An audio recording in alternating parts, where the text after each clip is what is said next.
New figures are out that could affect your search for a summer job. Journalists are being targeted in Egypt. We find out how they're keeping in touch with home. Humber News starts right now.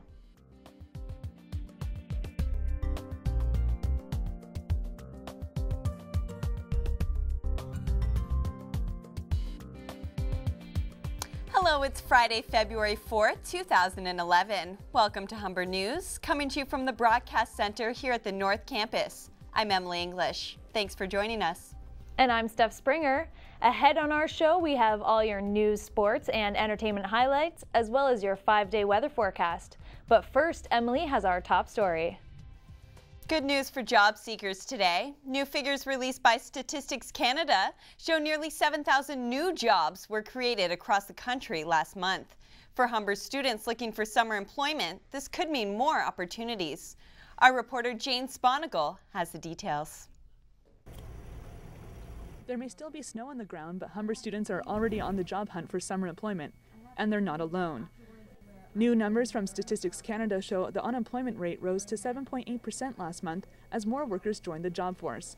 But the good news is more than 300,000 workers have joined the workforce since January 2010. 30,000 jobs were created last month alone in Ontario, with growth in a variety of sectors. For Humber students still on the job hunt, the Career Centre is one resource available to them. Karen Fast is the manager of Humber's Career Centre and Career Advancement Services. She says she's optimistic about the employment scene.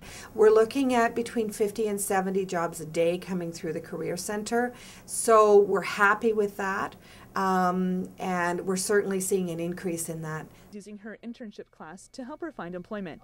She says she's worried about finding a summer job. Because the job that I have now, it's not great at all, and it's not good pay, and having to pay for school and stuff, you want to get a better job. For students like Zimniak, Fast has some tips for the job search. She says look early and email prospective employers. But she says the most essential part of the job search is the resume. Jane Sponigal, Humber News.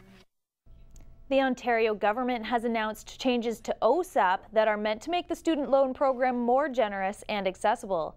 Speaking at Carleton University, Minister of Training, Colleges and University John Malloy announced new investments of $1.5 billion.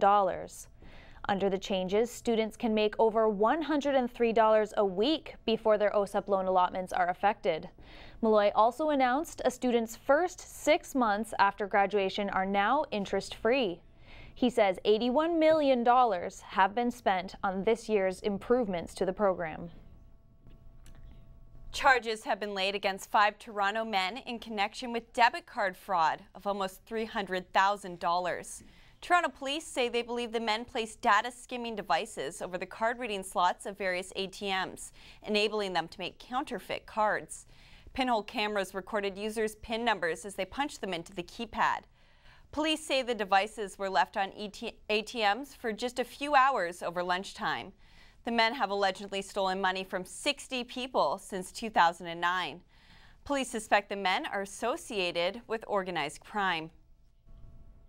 Toronto Police Chief Bill Blair has decided to keep the 4 controversial sound cannons that were purchased for the G20 summit. Toronto Police will be picking up half of the $60,000 tab, with the feds footing the rest. This is a test of the long-range acoustic device LRAD from American Technology Corporation. Last June, restrictions were imposed on the alert function of the cannon, which can be potentially damaging to a person's hearing. Police are allowed to use the voice function for crowd control. 2 of the sound cannons are to be used by the Public Safety Unit, 1 by the Marine Unit, and 1 by Toronto Fire Services. The young Chinese man who famously disguised himself as an elderly Caucasian to board a flight to Canada wants to be released to a friend of his father's in the GTA. The Crown says he is a flight risk because he lied to Canadian Border Services. But the young man said he was coached to lie by the human smugglers that arranged the caper. The man's lawyer says the defendant is being singled out for added detention after the high-profile embarrassment. The judge deferred her decision about his release at Thursday's immigration hearing. When we come back, we'll have more news from around the country and the world. Uace Motella will have the sports news, and we'll have your weather forecast with Kristen Sampiris. After a a stormy week in Toronto, we may have a pleasant weekend to look forward to. But is there another storm approaching? I'll have your weather updates after the break.